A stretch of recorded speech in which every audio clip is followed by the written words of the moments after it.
La TVT au cœur de l'information.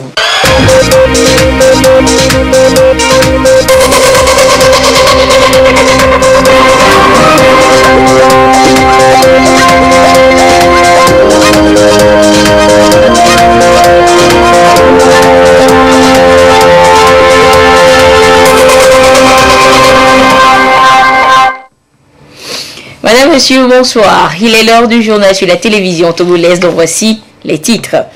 Les Togolais de toute religion se sont une fois encore retrouvés sur toute l'étendue du territoire national pour un moment de louange et d'adoration, une manière pour eux de témoigner leur reconnaissance à Dieu pour 12 mois de grâce. Et comme toujours, le chef de l'État Faure Eswazimna Nyazingbe a participé à la manifestation. Et puis, les acteurs de la filière risicole de Kara profitent de cette fin d'année pour faire le bilan de leurs activités, dresser le bilan et repartir sur de nouvelles bases durant l'année nouvelle. À découvrir dans cette édition. Voilà pour les titres. Pour la 6e fois consécutive, les Togolais ont uni leur voix pour la journée nationale de reconnaissance à Dieu. Tout comme les dernières éditions, le chef de l'État, Faure Eswazimna Nyazingbe, a honoré de sa présence l'événement. Moment de louange, d'intenses prières, d'adoration et d'action de grâce pour la vie de la nation togolaise. Artistes et groupes de chorale ont fait le déplacement du stade Omnisport de Lomé cet après-midi. Le compte rendu avec Augustin Kossi.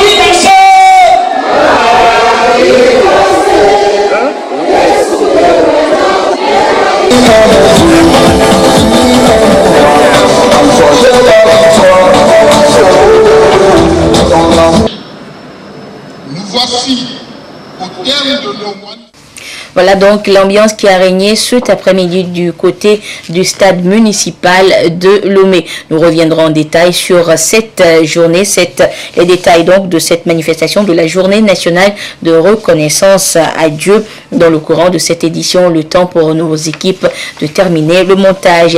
Et même ambiance également du côté de Kara, au palais des congrès de Kara, où presque toutes les populations se sont également retrouvées pour rendre grâce à Dieu pour 12 mois de bénédiction, de grâce pour la paix au Togo. Voilà, vous avez donc les images de cette manifestation de la journée nationale de reconnaissance à Dieu du côté de Kara.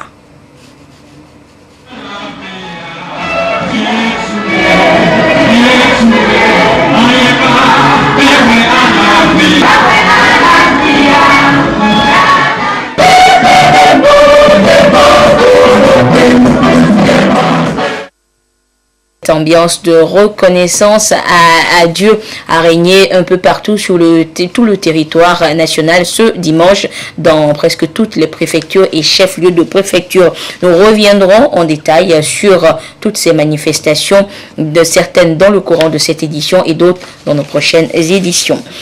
Et nous poursuivons avec ce communiqué de la Cour constitutionnelle. Dans le cadre des élections législatives qui ont eu lieu le 20 décembre dernier, le président de la Cour constitutionnelle porte à la connaissance du peuple togolais que la Cour proclamera les résultats définitifs des 10 élections demain lundi 31 décembre 2018 à partir de 10h au siège de cette institution sise à Cité Ouya à Lomé.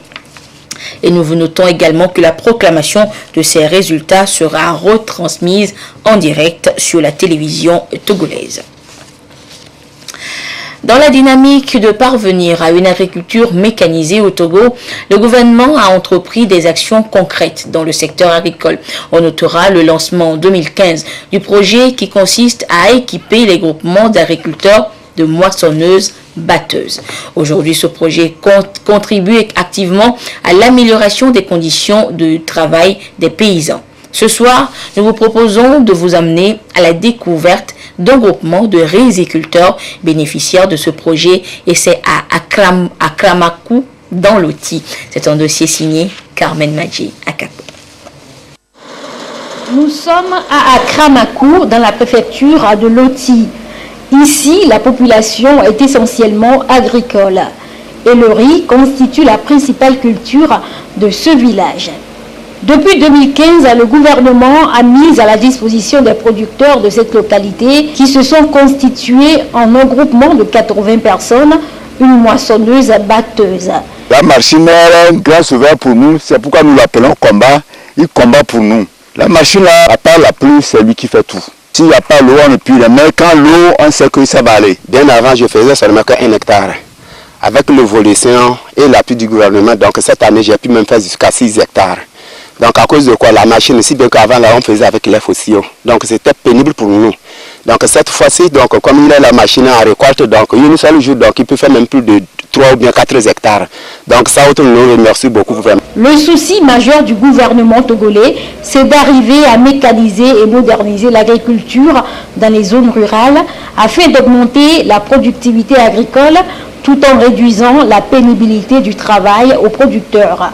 35 moissonneuses batteuses ont donc été mises à la disposition de 31 zones d'aménagement agricole planifiées ZAP sur toute l'étendue du territoire. L'objectif, c'est d'aller vers la modernisation, la mécanisation pour qu'on puisse vraiment aller vers l'autosuffisance en production de riz. Parce que le Togo a fait beaucoup d'efforts pour aller vers l'autosuffisance pour les autres spéculations, notamment le maïs, le manioc, tout cela. Mais avec l'augmentation de la consommation de riz, on doit pouvoir aller aider les producteurs pour qu'ils puissent vraiment augmenter la superficie, faire en sorte que le Togo puisse se suffire. Ça, c'est l'appui que le gouvernement apporte aux producteurs. C'est le projet du chef de l'État d'aller vers la modernisation et de créer des emplois pour les jeunes. Le taux de mécanisation agricole au niveau du territoire national togolais est de l'ordre de 10% sur les 3 600 000 hectares de terres disponibles, ce qui démontre à suffisance que des efforts restent à faire pour relever le pari de la mécanisation. Et restons toujours dans le secteur, évoquons toujours la riziculture. Et pour booster la production de riz dans la région de la Kara, il a été conçu le PDPRK, projet de développement de la production rizicole dans la région de la Kara. La première phase du dit projet vient de s'achever. Qu'est-ce qui a été fait durant cette phase? Le comité régional d'orientation et de pilotage s'est penché sur la question il y a quelques jours du côté de Kara. La correspondance sur place de Nestor Mozo. Le projet de développement de la production rizicole dans la région de la Kara a été lancé en 2011. Sa mise en œuvre a pris du retard. C'est en 2016 que ces activités ont véritablement commencé. Le PDP-RK a été élaboré pour accroître la production du riz et améliorer les revenus des acteurs de cette filière. La première phase du projet vient de prendre fin. Les membres du CROP, Comité régional d'orientation et de pilotage du projet, se sont retrouvés pour dresser le bilan des activités menées. Le projet a eu à aménager 448 hectares de bas-fonds pour la production du riz. La suite du projet, c'était d'acquérir du matériel, des tracteurs, et on a acquis 4 tracteurs, 11 motoculteurs pour alléger la tâche des producteurs et aussi des décortiqueuses. Il faut noter qu'il y a eu l'organisation des producteurs surtout sur les sites en scoops, c'est-à-dire en coopérative. Il y a aussi l'appui crédit pour faciliter l'accès au crédit de campagne. Le projet a eu à construire des magasins, notamment 3 magasins de 120 tonnes chacun, et des aires de séchage, 8 aires de séchage. Et le projet a eu à réaliser 8 forages à travers les préfectures. Et encore, l'ouverture des pistes. En dehors du tableau des activités à analyser, le CROP du PDP-RK avait aussi à adopter le plan de travail de l'année 2019.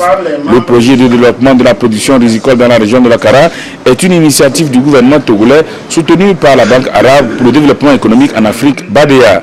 L'enveloppe financière destinée à la première phase du PDP-RK est de 2,950 milliards de francs CFA. Ce projet a donc besoin d'un nouveau financement pour capitaliser les acquis. Les 5 coopératives issues de 17 groupements agricoles de la préfecture de Thone se sont, elles, retrouvées pour une bonne cause. Lancée officiellement, l'Union des coopératives des femmes agricultrices de Dapaon, en abrégé UCOFAD, une assemblée générale constitutive de l'Union pour mieux la structurer.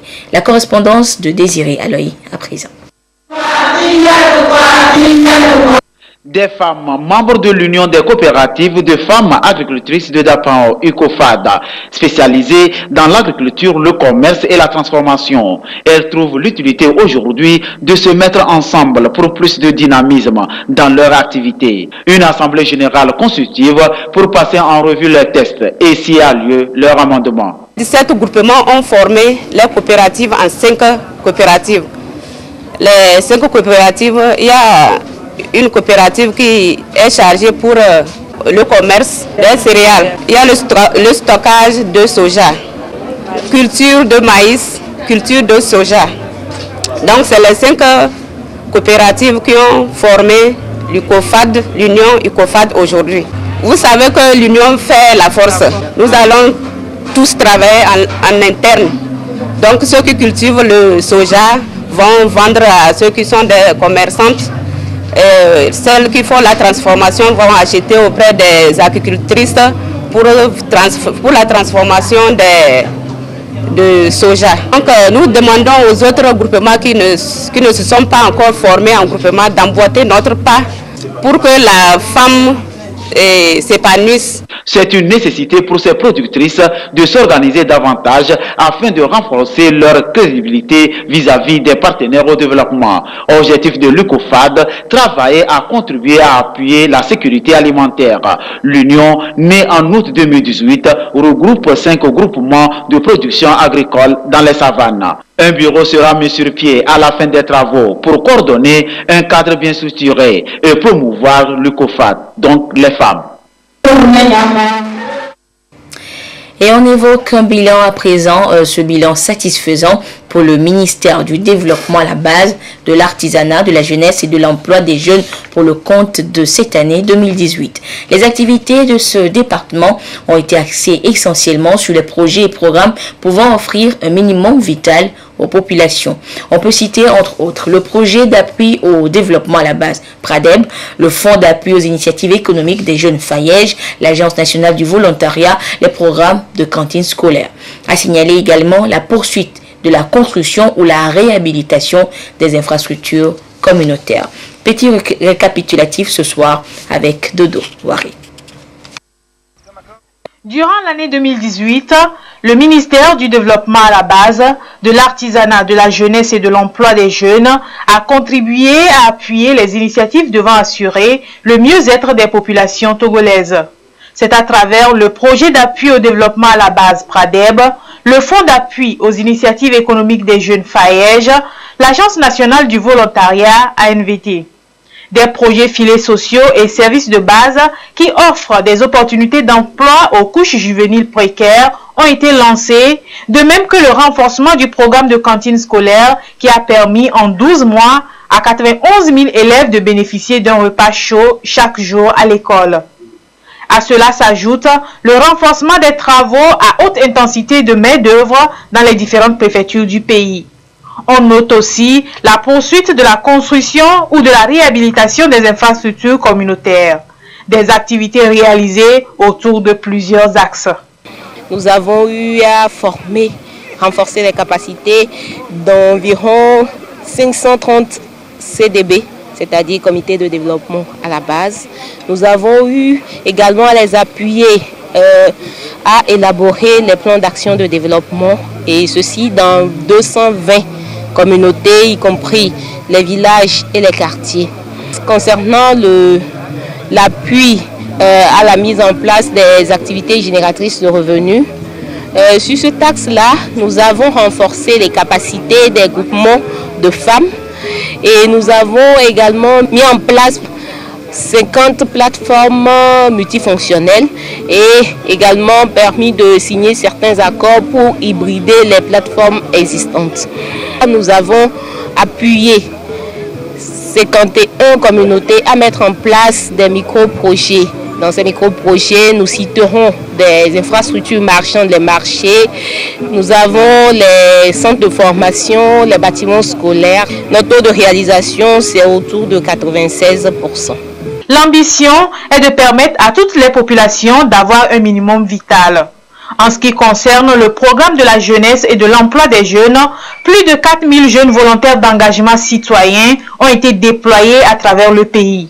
Le projet d'appui à l'employabilité et à l'insertion des jeunes dans les secteurs porteurs a permis l'insertion des milliers de jeunes Togolais. D'autres mécanismes incitatifs ont été mis en œuvre en faveur des jeunes entrepreneurs togolais. Donc si nous prenons l'employabilité des jeunes, essentiellement il y a eu le passage à l'échelle du programme de volontariat d'engagement citoyen, donc qui a permis de déployer plus de 4000 jeunes volontaires et dont les activités ont permis d'impulser un changement autour de leur milieu et eux-mêmes d'acquérir des compétences leur permettant de s'insérer. Nous pouvons aussi citer la diversification dans le volontariat international de réciprocité, donc qui a permis de faire des échanges entre les pays sud-sud. Et un des faits importants aussi là-bas à citer, c'est le fait qu'on a opérationnalisé la couverture sanitaire au niveau des volontaires de compétences, ce qui a permis de couvrir plus de 2400 jeunes avec plus de 3800 familles couvertes. Donc si je prends le deuxième axe qui est la promotion de l'entrepreneuriat, essentiellement nous avons noté la mise en œuvre effective du projet d'appui à l'employabilité et à l'insertion des jeunes dans le secteur porteur, qui a permis d'insérer plus de 14 000 jeunes. Aussi nous avons assisté à un éveil entrepreneurial qui a permis à des jeunes talents d'émerger et de gagner des prix à l'international. Et le fait marquant aussi à ce niveau, c'est la mise en œuvre de la mesure des 20% que le département de la promotion de l'emploi des jeunes a accompagné activement, donc qui a permis aux jeunes de gagner les marchés de 20%. Nous pouvons aussi mettre en exergue la création de la synergie entre les dispositifs à travers l'opérationnalisation de la coalition nationale pour l'emploi des jeunes. Donc le dernier axe qui est la jeunesse, donc autour de cet axe nous avons essentiellement l'organisation de 6 rencontres régionales qui a permis aux jeunes d'échanger directement avec les acteurs régionaux sur les problèmes les concernant, leur appréciation, qu'est-ce qu'ils souhaitent véritablement pour impulser une dynamique nouvelle aux politiques. Et là aussi nous avons eu, disons, une dynamique au niveau des associations des jeunes, 12 associations qui ont été primées, ce qui permet d'impulser une dynamique de compétences auprès de ces jeunes-là. Et le dernier point, c'est la mise en œuvre des infrastructures socio-économiques des jeunes. Et tout ça combiné, nous pouvons dire que le programme a réalisé un taux de plus de 100%. Des plateformes multifonctionnelles ont été aussi installées sur toute l'étendue du territoire national pour aider les groupements de femmes dans les différentes régions dans le cadre de la mise en œuvre du PUDC, Programme d'urgence de développement communautaire. Et les femmes sont appelées à connaître et maîtriser leurs droits. C'est la mission que se sont assignés d'ailleurs les responsables de l'association Femmes d'Action. Elles ont entretenu les femmes de Lomé hier sur le contenu du Code des personnes et de la famille révisé. Mériago, Nathalie Banigui. Élaboré en 1980, le Code des personnes et de la famille, après révision et modification, apporte tant d'innovations, notamment en ce qui concerne l'amélioration des conditions de mariage, les régimes matrimoniaux, les rapports entre époux, l'autorité parentale, les effets du mariage et du divorce, la contribution aux charges de ménage. Innovation, objet donc de cette rencontre de partage et d'échange entre les femmes et les membres de l'association Femmes d'Action. Aujourd'hui, les filles et les veuves héritent au même titre que les garçons. Et puis aujourd'hui, le mari n'est plus seul chef de famille. Donc la femme, tout comme l'homme, ils concourent ensemble à la direction matérielle et morale de la famille. Il y a le mariage précoce qui est interdit. Il y a plusieurs dispositions importantes qui ont besoin d'être connues des femmes. Et en matière de succession, la veuve a des droits. Son droit conjugal est protégé parce qu'après le deuil, après le décès de son mari, de son conjoint, il y a le droit conjugal qui est protégé pendant 30 mois. Et au besoin, elle peut proroger, elle peut faire demander au tribunal de proroger ces délais-là. Le lévirat, le fait d'obliger une femme à épouser le frère de son mari, c'est interdit par le code. Le sorera aussi, donc on va dire que le code rétablit la femme dans sa dignité. Elle a besoin de le savoir et elle a besoin d'exercer ses droits. Il s'agit d'apporter à ces femmes des informations nécessaires sur les dispositions du nouveau Code des personnes et de la famille, vu que celle-ci assure désormais une grande protection à la femme. Par cette vulgarisation, ces femmes serviront à leur tour de relais auprès de leurs consoeurs dans leurs communautés respectives. La finalité est de renforcer la protection des droits humains au Togo et de se conformer à l'évolution des instruments juridiques régionaux et internationaux. Je vous redonne lecture une fois encore de ce communiqué de la Cour constitutionnelle dans le cadre des élections législatives qui ont eu lieu le 20 décembre dernier. Le président de la Cour constitutionnelle porte à la connaissance du peuple togolais que la Cour proclamera les résultats définitifs des dites élections demain lundi 31 décembre 2018 à partir de 10h au siège de cette institution sise à la cité Oya à Lomé. Et vous pourrez suivre en direct sur nos antennes la proclamation de cet résultat. La proclamation donc de ces résultats. Et élection encore une fois, cette fois du côté de la République démocratique du Congo. Les électeurs ont voté ce dimanche après 2 ans de retard et 3 reports. La plupart des bureaux de vote ont ouvert leurs portes ce jour pour accueillir les près de 39 millions d'électeurs. Si nous pouvons avoir certaines images, les images du vote de ce jour du côté de la RDC, la République démocratique du Congo. Il faut rappeler donc que ces électeurs, ces 39 millions d'électeurs congolais, doivent élire un successeur à Joseph Kabila. Les Congolais ont pu voter, sauf dans certaines régions où le scrutin a été reporté. Il faut noter également que 17 candidats sont en lice pour succéder au sortant Kabila. Nous reviendrons donc en détail sur ces élections du côté de la République démocratique du Congo dans nos prochaines éditions. Retour en page nationale avec de la littérature à présent, avec un roman qui nous amène à l'école de l'intégration des peuples africains, les difficultés et surtout les causes. Le titre, Les effets des causes cachées. Il est écrit par le Sénégalais Lamine Cissé, un militant engagé du panafricanisme et de l'intégration africaine. L'ouvrage est paru en 2 tomes aux éditions Harmattan et publié au Bénin. Il a été présenté ce samedi à Lomé, au Togo, à l'Union des ressortissants de la CEDEAO. L'œuvre avec Augustin Kossi. Rien qu'à la lecture du titre et de la préface, on s'aperçoit de la densité et de la diversité du contenu du roman. Les effets des causes cachées. Un ouvrage en 2 tomes paru aux éditions Harmattan. Un voyage qui nous amène à travers plus de 800 pages aux scènes liées à la diversité culturelle, sociale et politique des peuples africains. L'auteur, Lamine Cissé, montre avec pertinence la complicité des causes de la rébellion armée en Casamance et les difficultés d'intégration africaine incarnées par Karalang, le héros. L'auteur, à travers ce personnage, voyage aussi dans le cœur de l'Afrique, au Sénégal, au Ghana, au Burkina Faso, au Bénin, au Cameroun, au Nigeria. Et la quête du héros est celle de celui qui cherche à comprendre les mécanismes de l'intégration et trouver des solutions aux obstacles qui freinent cette intégration-là. Donc c'est un livre qui inspire, qui éduque. Le livre, c'est le pigeon voyageur qui a traversé pratiquement toute l'Afrique de l'Ouest. Regardez comme le Togo et le Bénin, c'est les mêmes familles. Vous voyez, au Sénégal, en Guinée, la Gambie, c'est les mêmes familles qui se retrouvent partout. C'est-à-dire que c'est un livre très intéressant.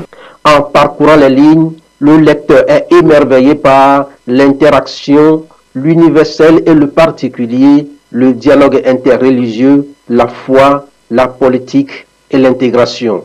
Et si les mêmes causes produisent les mêmes effets, que dire des causes qui restent cachées? C'est pour inviter, n'est-ce pas, à aller vers l'éradication des causes, pour que les effets n'existent pas et que nous décollons pour aller vers le développement. Nous n'allons pas en profondeur des choses. Il faut aller à l'intérieur du roman pour découvrir les causes profondes qui créent le dysfonctionnement dans la gouvernance de l'Afrique. Avec une écriture inspirée des langues locales et sans tabou, Lamine Cissé, à travers les héros du roman, s'identifie au peuple et à l'environnement. Armé de ses convictions et ambitions, Lamine reste un militant panafricaniste très engagé. Sénégalais de l'extérieur depuis plus de 2 décennies, il a su se battre tant en Europe qu'en Afrique et il est aujourd'hui un consultant en marketing et communication. Rencontre de réjouissance du côté de Thiévié, des membres de l'AJD Togo, association Alliance des jeunes pour le développement du Togo. Une occasion pour les responsables de l'association de remettre des vivres aux membres venus des 16 cantons de Zior pour leur permettre ainsi de célébrer le nouvel an dans la joie et en famille. Edem Sousoupo.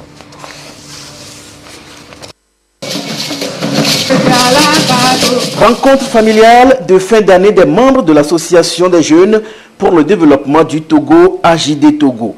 Réunis à Thiévié, les membres de la dite association venus des 16 cantons de la préfecture de Zior ont bénéficié des vivres pour fêter le nouvel an. Un don du fondateur de l'AJD Togo, Étienne Franck Sego. Pour son représentant, ce geste de cœur permet de consolider les liens de fraternité au sein de l'association et aussi de s'assurer que chaque membre dispose de ce qu'il faut pour fêter dans la gaieté. Cette célébration a été organisée juste pour dire merci aux membres de l'association, pour les réconforter, pour les soutenir, pour leur permettre de fêter dans de bonnes conditions. Sa vie n'est pas donnée à tout le monde à ces occasions de vivre convenablement, de fêter dans de très bonnes conditions honorables, à organiser ce don juste pour que toutes les familles membres de l'association puissent fêter dans de très bonnes conditions, dans la convivialité. Au premier rang des bénéficiaires, les personnes âgées qui n'ont pas manqué de témoigner leur gratitude aux donateurs et grâce à qui la fête sera belle. Le donateur a permis à nous les femmes de Zior aussi de pouvoir fêter le nouvel an. Surtout, nous les personnes âgées, ces moments de fête nous permettent de revivre les belles ambiances de notre jeunesse. Ces moments de convivialité ont été partagés avec les membres de l'AJD Togo par le préfet de Zior, Étienne Kodjo Kadevi. Ce dernier a salué les efforts fournis par le député du parti UNIR, Franck Sego, pour donner la joie au cœur des populations de Zior et particulièrement des plus démunis. Il a insisté sur la solidarité et la préservation du climat de paix dans la préfecture pour que le développement de la localité soit l'un des exemples au Togo. Le palais des congrès de Lomé a vibré hier samedi au rythme de l'apothéose de la tournée de la 4e édition de Cantate de Noël. Un événement qui retrace chaque année la vie de Jésus-Christ à travers sa naissance, sa mort et sa résurrection. Une soirée riche en couleurs et en émotions que nous rappelle ici Sonia Aménico.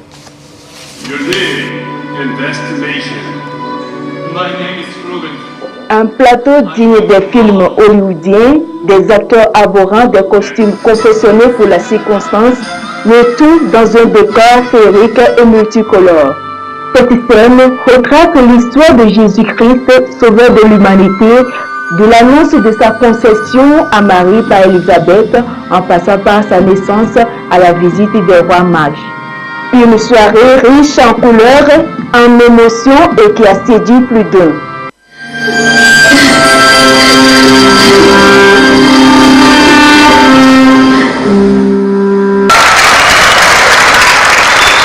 J'apprécie l'organisation de l'ONG AOF parce que c'était très formidable. Je suis très contente pour la soirée. La particularité de ce spectacle, c'est l'enracinement dans la foi.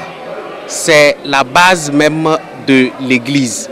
Les symboles de l'édification de l'Église, vous avez su les représenter. Je ne peux que vous dire merci au nom du ministre de l'administration territoriale, de la décentralisation et des collectivités locales. La deuxième partie de la soirée a été consacrée à la mise en scène de la Pâque à travers l'arrestation, le jugement en passant par la crucifixion et la résurrection de Jésus.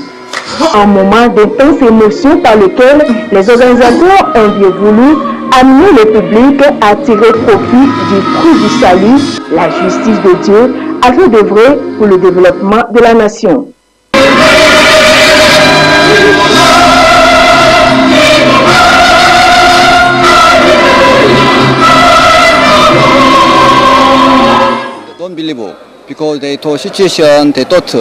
Le message de Jésus, il est venu, il est ressuscité pour nos péchés, mais beaucoup de gens, à cause de l'ignorance, ils demeurent toujours pécheurs, attachés par leurs pensées, leur propre conception. De la même manière, je dis que Dieu a tout donné au Togo et que le Togo est le centre de l'Ouest Afrique. Mais parce que nous sommes gardés dans nos conceptions, nos pensées, nous ne pouvons pas sortir de cela.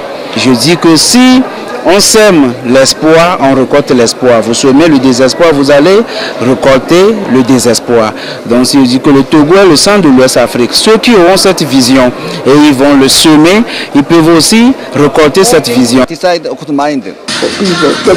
cantate de Noël est une initiative de l'ONG AOF, une branche de l'église de la mission Bonne Nouvelle. Cette étape est l'apothéose de la journée démarrée depuis quelques mois à Kara, Sévier, à Boga et à Tabidjo.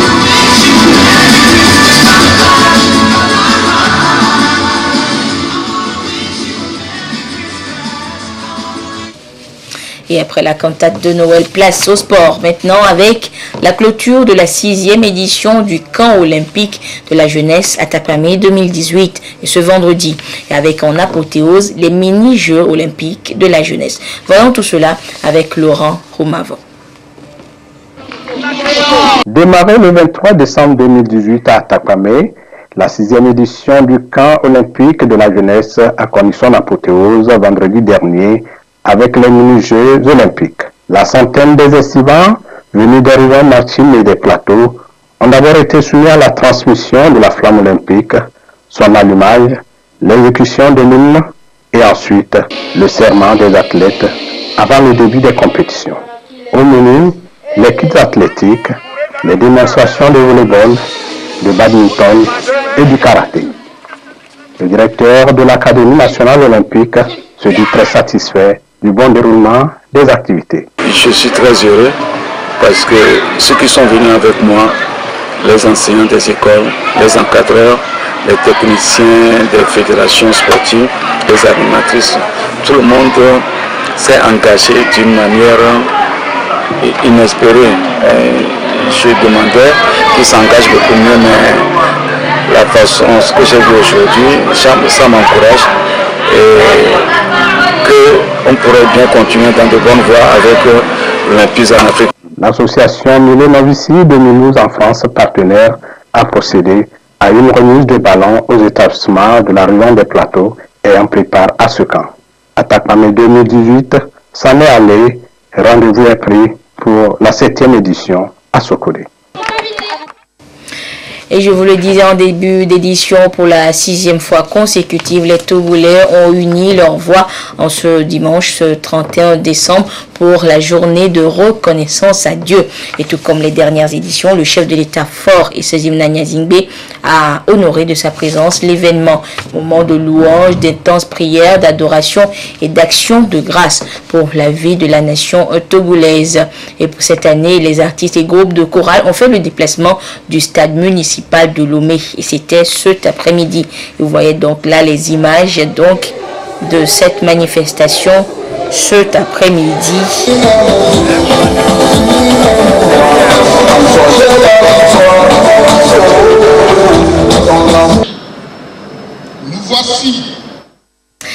Et nous vous proposons donc les détails de cette manifestation dans notre édition de nuit. À signaler également que cette journée nationale de reconnaissance à Dieu a été observée un peu partout sur toute l'étendue du territoire national. Et pour finir, sachez que demain à partir de 10h, vous suivrez en direct sur la télévision togolaise la proclamation des résultats définitifs des élections législatives du 20 décembre dernier. Une proclamation qui sera donc faite par le président de la Cour constitutionnelle en direct donc du siège de l'institution sise à la cité Ouya à Lomé. Et voilà, c'est sur cette information que se referme cette édition. Merci de votre fidélité à la télévision togolaise. Excellente suite de nos programmes. Au revoir.